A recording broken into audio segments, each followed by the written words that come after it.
don't know, man. You know, they say something about rivals, man. They bring the best out of you, you know. So I guess that's what it tend to do for me. You think you needed to be the different saying, you 0-3, you had to get this win, and did you come in here saying that you wanted to be the different? Man, nah, I never came in saying that. I just came in saying that, man, when I got the opportunity to really put my stamp on this game, I was going to let my presence be felt. So that's what I try to do every week, you know, week in and week out, regardless of how many touches I get, regardless if I'm the focal point of the game plan or not.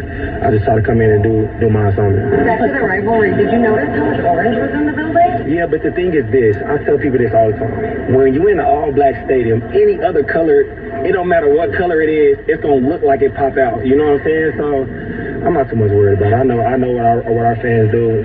I mean, wherever we go, I know they support it, and the love has always been there from the nation for sure. What do you think about the performance that the defense had today? Man, I mean, they stepped up big time.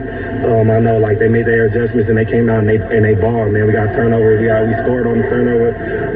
And it was funny because I told them guys, we knew we was gonna take the ball at the beginning of the game, and I told them, I said, today is gonna be the day. And I said, I'm gonna set the tone for everybody. So when I got that first carry, that's what I tried to do. I seen that corner. I could have, you know, made a move, whatever. I lowered my shoulder and I was like, this is what type of time we on today. So yeah, it's been fun. What's it like when you run over a defender into the end zone, barrel him over?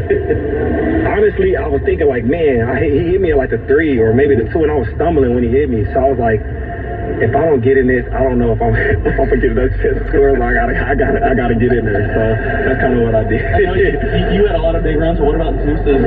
Yeah, man. You know what's funny? Because when we game planned that, we came out and they was looking for that for the dive for me. They was like 28 and a fullback, whatever, and they all slanted that way. So when I looked, if you watch the play again, as soon as he caught the ball, I put my hands in there. I thought he scored. You know what I'm saying? So I mean, I'm happy for him, man. I mean, he's a young player that has a lot of potential, man, and he's gonna leave his mark on this game too. So I can't wait to see when we start implementing him some more too. Yeah, about the defense. You know, what can you say about what Max did late in this game? Man, do you see Max on every play? I mean, I've never met a guy that had a higher motor that wants to win. I mean, you can just see it. You just see it. You feel it, the energy. I mean, he's special, man. I mean, I came in with Max, so I've seen the growth, and I've seen the off-season work that he's put in. I mean, he's reaping the benefits of everything he's put in, and I mean, that's a testament to who he is and the type of guy he is, so I'm proud for him. I heard you attribute this one to the Lucky Socks. What was on the socks? Oh, man, so our equipment guy gave me some Darth Vader socks. Literally earlier in the week, I needed some socks. He's like, man, this is the only ones I got. I said, all right, bet I'm gonna rock them. I was like, oh, Lucky like these. Can I have them? He let me have them. So I said, yeah, they're my Lucky socks now. What was the energy like all week long in practice with the guys? You know, man, knowing that you guys needed to win this week. Man, it wasn't really necessarily like pressure of like, okay, we need to win. It was more so we had a players only meeting. You know, we sat down with each other and we just kind of refocused on what our goals was. Like we reset our mind, like we had to play for each other and come in and do what we needed to do. And when we came out here today, we had a great week of practice. We knew it was gonna be a hard game regardless. I mean, it's the NFL. So we just had to come in, man, and put it together, man. We're gonna have a tough one next week, so we'll see if we can do it again. Taking that game ball home with you? Yeah, man, I'm about to get out of the way.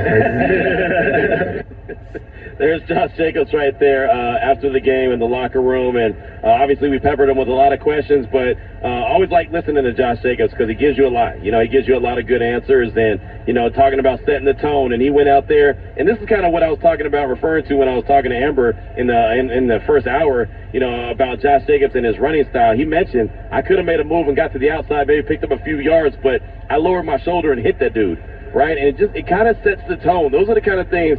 Sometimes I feel like those are difference makers.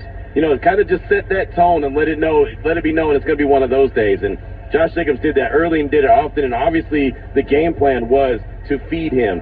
Clearly, head coach Josh McDaniels and Mick Lombardi and everyone that puts together that offensive game plan, they obviously saw that this is how we can exploit this team. And that's what they're supposed to do. And that's what we've been told that they were going to do, right? They're going to come up with game plans that we're going to be able to exploit what the other team does really well. And so the Raiders were able to run all over Denver. And Denver has a strong defense. And I know some people have questioned the defense, but my biggest thing, and I said it all week long, was about making sure that you were successful on first down so you had more options on second and third down. And look, there's a couple times throughout the course of the game, right? The Raiders got into second and long and third and long, and it didn't go well. They ended up having to punt the ball. But when they were able to pick up 4 or 5 yards on first down, it just opens up the playbook that much better. It just gives you so many more options. And I think that was a big key. You know, the Broncos were able to get the car a few times, you know, blow up a few plays, but for the most part, I thought the Raiders offense did a really good job, and you got to credit the offensive line as well, did a really good job of opening things up on first down, so it made second down and third down a lot more manageable. What do you got, Damon? All right, Q, I want to throw out a stat, and let me see if you can figure out what these 6 teams have in common. The Falcons, the Lions, the Giants, the Raiders, the Eagles, and the Packers. Can you figure out what all 6 of those teams did yesterday? They all ran over 100 and something yards, 150 200. probably. There you go. And all 6 of those teams, they won the game. We had Deontay on Friday, and I was just thinking about this. We were talking about the evolution of the pass defense and how defenses are being able to stop the pass. Scoring is down across the league. But it seems that offenses are figuring out. But that means we can run the ball a hell of a lot easier if everybody's just trying to stop the pass.